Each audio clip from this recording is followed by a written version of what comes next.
Well, good morning, YouTube, and welcome to the weekend. This segment is going to be about what would you rather own, or in what proportions would you rather own them. I don't know what I'm going to say yet, but I put a variety of things on the desk here, and I thought I'd just go through them and tell you what I think I would rather own in today's environment. Of course, today could be quite different from 3 months from now or 6 months from now.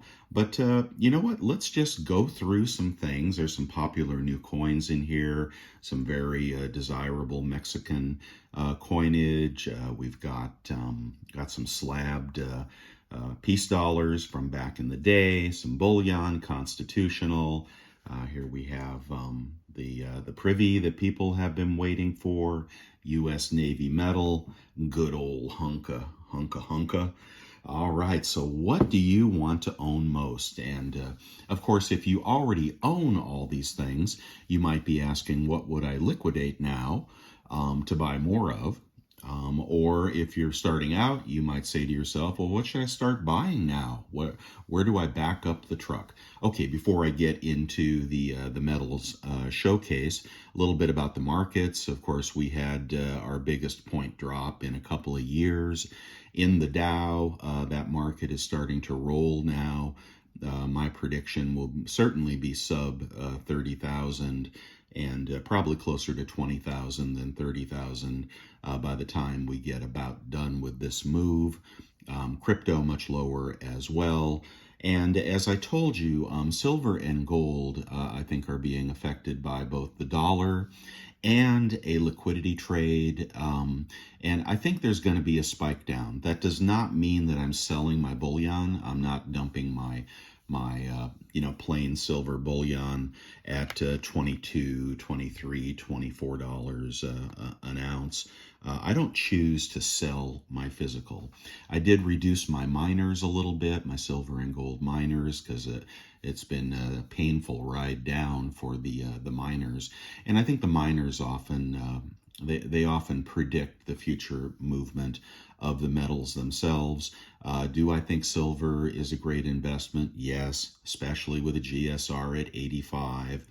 And actually, if you're in the market in regard to gold, well, you're happy that you have gold in your portfolio because it's protected you from the 20 to 30% drawdown that you've seen so far, and the coming 20 to 30% drawdown that we may see in the next 3-4 months. Okay, so that's what I think about the overall market. I think much lower. I think crypto's much lower. I think silver and gold to hold their own until there is blood in the streets, and then we could see a significant smackdown. That's why I'm also stacking cash. I'm not really trying to buy new bullion here. I have bought a couple of collector coins, mostly for resale.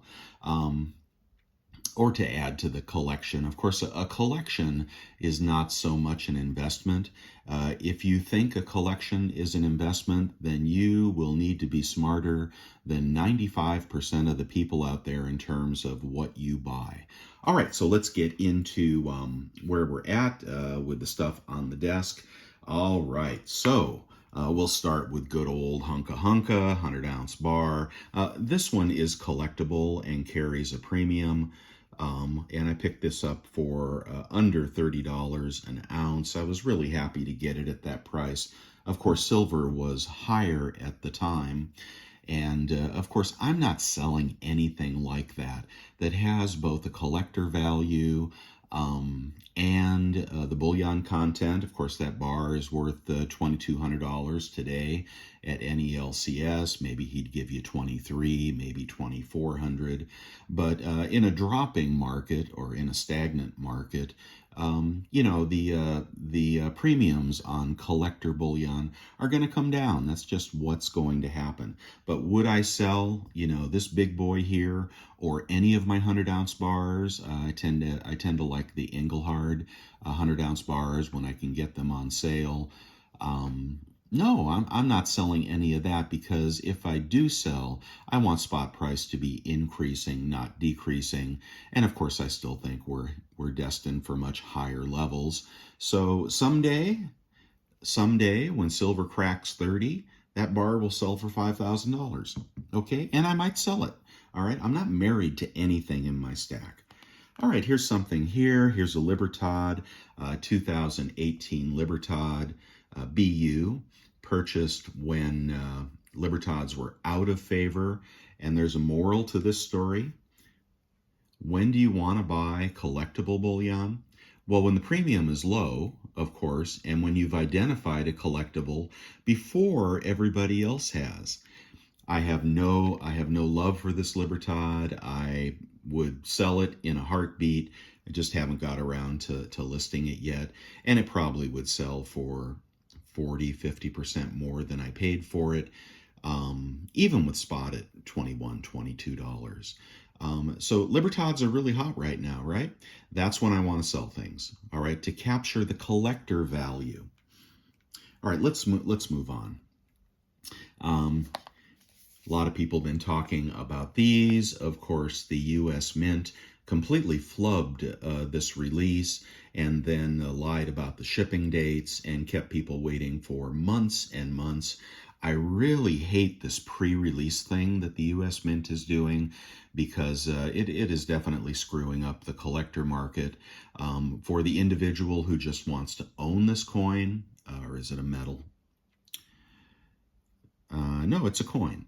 For the individual that wants to own this coin or the individual that wants to profit from this coin, I might say I would like a little of both on something like this. I might buy 3, I might sell 2, but let's take a look at it real quickly. Now what's happened recently is the sellout has turned into a fake out, and they're back available again at the U.S. Mint. People are asking why.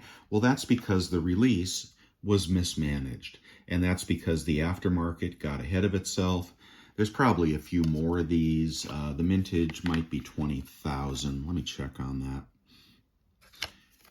Let's see, the mintage, I'm sorry, I was thinking of a different coin. Oh, 400,000 across all products. I think it might be 20,000 on the privy. And of course, the privy is the geekiest and tackiest of things the U.S. Mint could be engaged in. That's one of the things that crashed the Royal Canadian Mint's coin collecting program. If you haven't seen a Canadian coin on a Canadian collectible commemorative coin on YouTube for a few years, well, that's because that market died and everything lost value after they started getting too involved in the privy nonsense. But there is that frosty privy, and it's a beautiful coin. I like it a lot better than I do the images, and I'm betting if I can get it out, I'm not going to pull it out. But I know the other side is beautiful as well. So nice quality on this, nice strike. At least they got it right when they released it. But they killed the market, they killed the aftermarket, and they might as well have done unlimited mintage at this point. So that's an example of how you can't trust the U.S. Mint to actually deliver what they say they're going to deliver when the time comes. Hopefully you didn't buy 50 of those because the aftermarket is dead. And that's because people paid more for them and then waited, and then the people started dropping their prices, and now when they become available again, when the premium shrinks to a certain level, you can no longer sell them on eBay, and then people start returning their products. You can pretty much return anything to the U.S. Mint for any reason. So if you bought 99 of these, and the profit margin has shrunk down to $10 or $15, well, that's a lot more work than it's worth and cost than it's worth to sell on eBay. People just return the orders. So that's what's happening.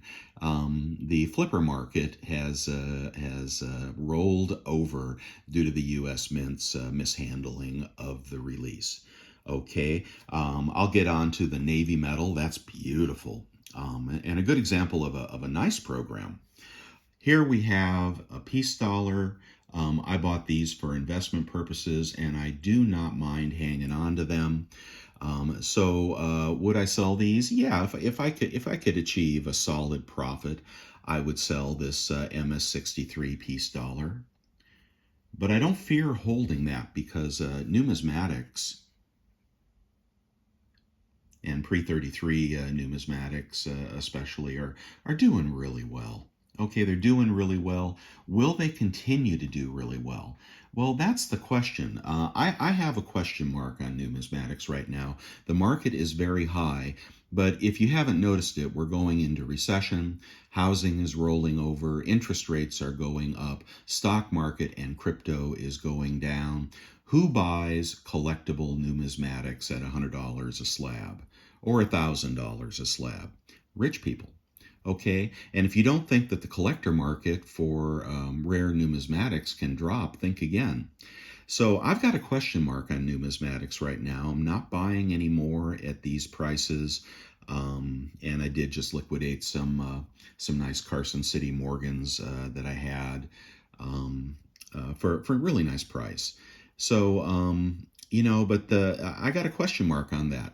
If you've got that 65 Mustang that you've restored, and the price is worth double what it was 5 years ago or 8 years ago, I might think about selling some collectibles right here because the rich are about to get poorer. And I think they're going to get much poorer than the poor. Of course, the poor won't be able to eat because that's the inflation taking their money away. But the rich are going to lose their capacity for discretionary items. And I think they're going to start selling their collectibles, whether it's an Andy Warhol painting or maybe even a '67 Stratocaster or a valuable numismatic coin. I think that market is topped for now. But again, I don't mind putting these away for the kids unless somebody's willing to pay me a good profit today. That's where I'm at on numismatics. I'm a very pragmatic stacker. I go with the trend and I go with the profits. Okay, here we've got some constitutional, and everybody wants it. Everybody's paying up for it. But let me tell you a little story. The last time, not the crash to $12. Mercs are my favorite, by the way. Absolutely love the Mercs because they have some collector value as well as the melt value. But, there was a time not that many years ago where when you went into the LCS with a 1,000-face bag of constitutional quarters, for example, and you know what they would give you? Below spot. All right. So if we have a meltdown in the price of silver, and hopefully it's quick, and then we bounce, but you could see the premiums come off of constitutional. All the videos about they're not making anymore, it's super rare, I can't find it anywhere, get all you can, fractional is so important.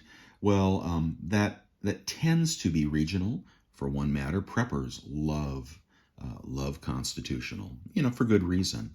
But it can also be cyclical, and there could be a day where the premiums come off the constitutional, and rather than paying 25 times face, you're scratching to get 16 times face. That could happen. I have my share of it. I'm not selling it. But again, I've got a question mark on constitutional. It kind of falls into the category of the Silver Eagle. I usually keep a Silver Eagle here in my desk. Ah, there it is. And why only one? Because I haven't bought a Silver Eagle for months and months, if not years. I might have bought this one. What is it, at 2021? So I bought an Eagle in 2021. Of course, there's still high premiums on the Eagles. And honestly, I wish I had sold. I have a half monster box, or maybe 60-70% of a monster box. I kind of wish I had sold my Eagles when they were fetching $40. But I have a lot of the Type 1 2021s, and those are a collector piece. So since I had so many of those, I think that's a long-term hold. As I've been saying for months and months prior to the release, the Type 1 was the one to get. And if you're buying Eagles, well, pay that extra dollar or two and get the Type 1 2021. I think you'll be happy you have that in the long run. But these guys here, look for mintage to go up now that the price of silver is down. Look for premiums to come down. Look for distributors to reduce their premiums. Look for retailers to reduce their premiums. And then if we have a dip in the market, I think you'll be able to buy these for under $30 sometime soon. And would I? No, I'm not an Eagle guy. I'm just not an Eagle guy. I never have been, and I wouldn't buy at the high premium level. I'd be looking for something else if we had a dip in silver. So there's my ragtag on the good old Silver Eagle. Here's an example of another collectible. This is a 21 uncirculated. These are due to release pretty soon for 2022. And they have dropped the mintage quite a bit on these.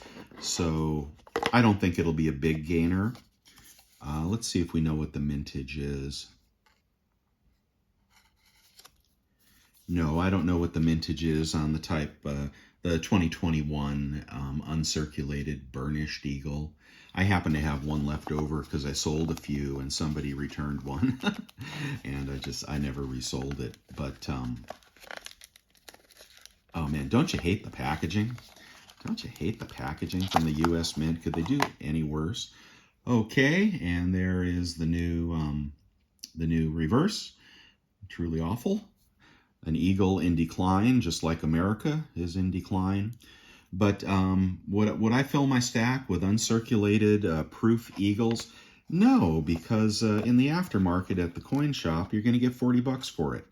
So if you're collecting those, do it for love, or do it for the flip if that's what you want to do. But there's no future in this, and there's no future generally in commemoratives, which go down in value. All right, here's an example of something that used to be really super hot. And I still have a couple of these. This is a proof wedge-tail eagle from 2015 when the Perth Mint was hot and when mintages were much higher on proof coins. But it didn't matter because kookaburras, they were making 500,000 of them and selling out. But this wedge-tail eagle, which I've always... I'm sorry, is this a swan? No, it's a wedge-tail eagle. The swan is the Perth Mint logo there. They only made 5,000 of these, okay? 5,000, and this is a what? Just a proof, silver proof 2015 wedge-tail eagle coin in a clamshell. And oh, where the heck is it? Uh-oh. Well, never mind. I may have shrink wrapped it. Gosh, I'm sorry. That was kind of a tease there. Sometimes I shrink wrap my coins, but I don't usually worry about Perth Mint coins. Well, anyway, try to sell that coin in the aftermarket. That was probably selling for $200 in the day. You know, 100% premium or more over issue price, and try to get $60 for that today. Right? That was a hot coin. That was really hot. That is not what you want in your stack going forward. All right, let's move on to this beautiful navy metal. Now here's a series you could absolutely collect. The mintage is not too high. There's high silver content at 2.5 ounces. I believe this is the third release. Oopsie. All right, this one is the navy metal. And let's get a look at this because I've been really impressed with these.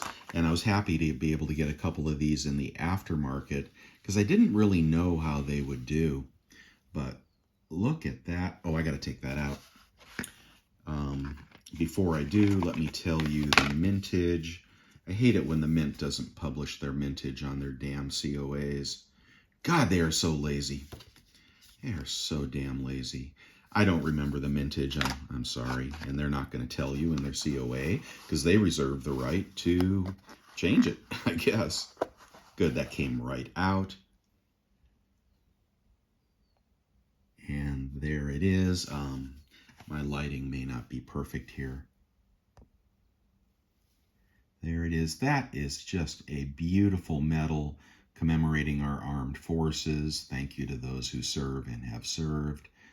Just a spectacular medal. Okay, there is the side. Is that a plain edge? Oh man, that's a plain edge. Love that. Love the plain edge. Yeah, be careful not to not to handle that from the rim there. And there we go. What does it say? Honor, courage, commitment. I don't know. I think I might see a little spot down there. Might see a little spot down there on the bottom. Oh, gee. Of course, that is. Yeah, that looks like that's going to be a milk spot. You get pretty good at picking those out after you've had the premiums eroded by that kind of thing. Man, I am not liking the look of that spot. But anyway, well, goes to show you, if you're going to collect, do it for love, but don't do it for profit.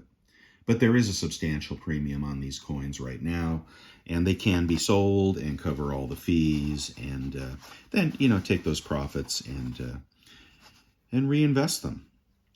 I got to take a better look at that. I sure hope these coins aren't spotting. Pretty small spot. Okay, so that is the Navy medal. So anything else we forgot to look at? Just one second. I like the packaging. I mean, it is an appropriate level of packaging for such an important series. And altogether, those will look just great. I love to see them holding their value and increasing in value, because then you have something you're proud of. You have something that's beautiful, and it's going up in price. Will it keep going up? No, I don't think so. I think it'll level off at some point. But you really want those to be, you want them to retain some premium to make you feel good about your purchase, right? Then you know that you're in good shape going forward. What's going on with commodities? Okay, my nickel stack is growing. If you're collecting nickels because they were worth about a dime, a little less at this point, be advised, you can collect the old style nickels as well as the new style Jefferson nickels, okay? They have exactly the same nickel content in them, and I'm going to continue collecting them, although, as I said last week, or a couple weeks ago, commodities are rolling over. That's part of the headwind for silver right now. Aside from oil, all right, maybe natural gas, we're seeing commodities roll over because the market is sniffing out the recession, which is already here, just hasn't been reported yet. So commodities are rolling over. That's going to help to bring down inflation. If you're in the camp thinking inflation is going to go from 7% to 8% to 10% to 20% to 30%, I'm not with you there. I don't think that's going to happen. I think it's going to start to recede. Maybe not next month, but you're going to see a 6 print and a 5, and at some point, the Fed will take credit for taming inflation back down to something less than where it's at right now, and then maybe they can reverse their harsh stance. But for now, it doesn't look like they're going to reverse. It looks like they're going to continue on. Now, I will say on Friday, if you notice the market, it looked pretty sad. I got these for like a dollar a round. That's the Aztec Dragon, first copper in the series, the World of Dragon series. And I think, boy, I got a bunch of them, and I have sold most. But copper, I think is going to roll over. And I think, silver being both a monetary metal and an industrial metal, it's got that headwind, right? If commodities roll over hard, and they can, into a recession, despite what Russia does, right? And if they roll over hard into a recession, then that's a headwind for silver until we get the meltdown, until we get the liquidity drain, until we get on the other side of the recession, and until the dollar stops strengthening. It's incredibly strong. But that's because the world is falling apart. There's some signs of life in China right now, and that could start to get people excited about perhaps the recession ending a little sooner. But in regard to China, I think everything that's happened over there has been manufactured to crash our market. It is sad what they've been doing. These lockdowns, I think they're just trying to curtail consumption until the U.S. economy crashes and they can regain their dominance.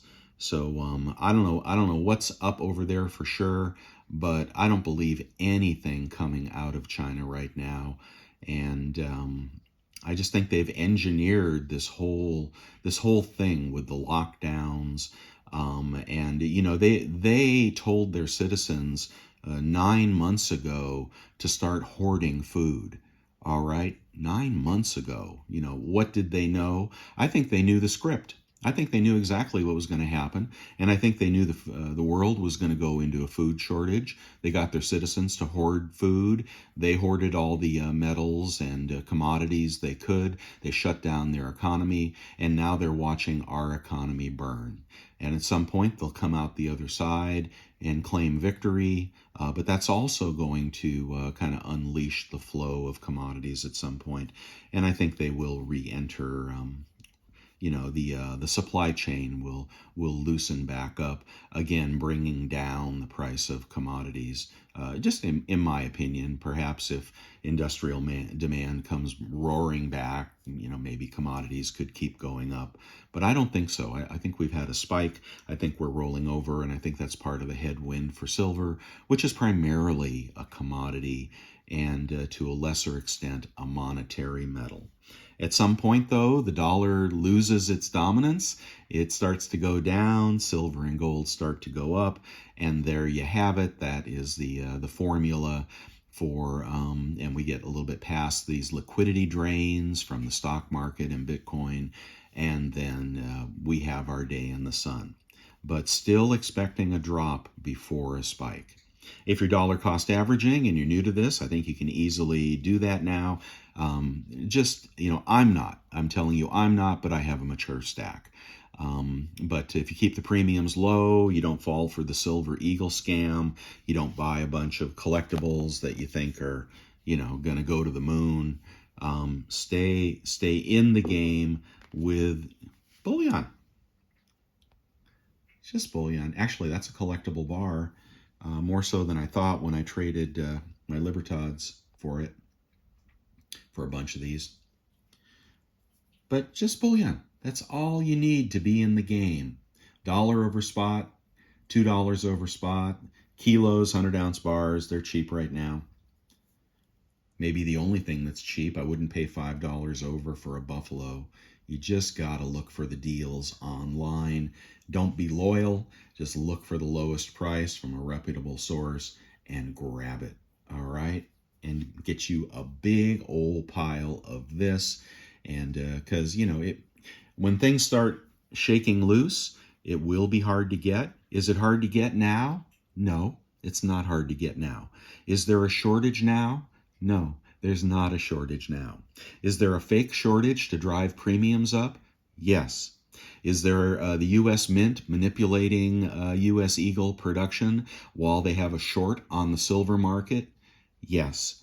Are the premiums high on stuff that shouldn't be? Yes. Okay, but people are going to slow down buying silver and gold, maybe not gold as much, when the price drops. They say slow down. They feel like they're losing money. Some people start to sell. That will drop the premiums, and the fake supply shortage will disappear. You won't have to buy 40% Kennedys. You won't have to buy, war nickels, et cetera, et cetera. You'll be able to get the good stuff at a good price. You just have to wait for it. I guess that's the most important part of being a stacker, is being patient, right? And don't get the FOMO just because we go up $1 or $2. I don't think we're done languishing here. There is a massive amount of money being lost, trillions of dollars of money being lost in all segments of the market, and real estate hasn't even started to roll. Okay, and the Fed hasn't even started to divest of their mortgage-backed securities or all their bonds, or if they have started, their balance sheet didn't show it yet. And rates theoretically are going to keep going up. So there's not much to look forward to in the short term. But after we get out a few months, I think there will be. So keep your powder dry, buy what you can at the right price, and love what you love. As you know, we stand with silver. Not getting rid of it, just strategizing on how to best accumulate it and maximize the profit from it. Okay, guys. Louie out. Have a nice weekend. Bye.